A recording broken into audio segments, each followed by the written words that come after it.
आज राज्यभरातील शाळा सुरू झाल्या आहेत। प्रत्येक शाळेने विद्यार्थ्यांच्या स्वागताची जोरदार तयारी केली होती। शाळेचा पहिला दिवस सर्वच विद्यार्थ्यांनी पालकांना कायमच आठवणीत राहावा यासाठी लातूर शहरातील यशवंत विद्यालयाच्या वतीनं शाळेच्या पहिल्याच दिवशी शाळेची आणि वर्गखोल्यांची आकर्षक सजावट केली होती।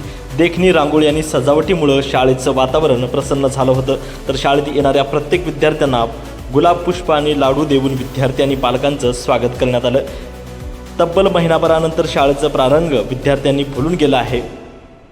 नितीन बनसोडे, एकमत डिजिटल, लातूर।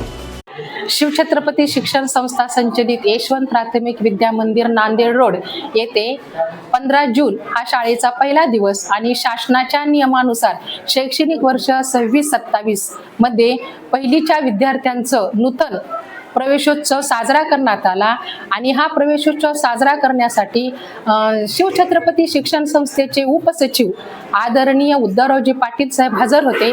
त्यांच्या हस्ते मुलांना गुलाब पुष्प देण्यात आले, तसंच राजगिरा लाडू सुद्धा देण्यात आलं आणि पालकांचं सुद्धा पहिलीच्या पालकांचं सुद्धा अभिनंदन करण्यात आलं।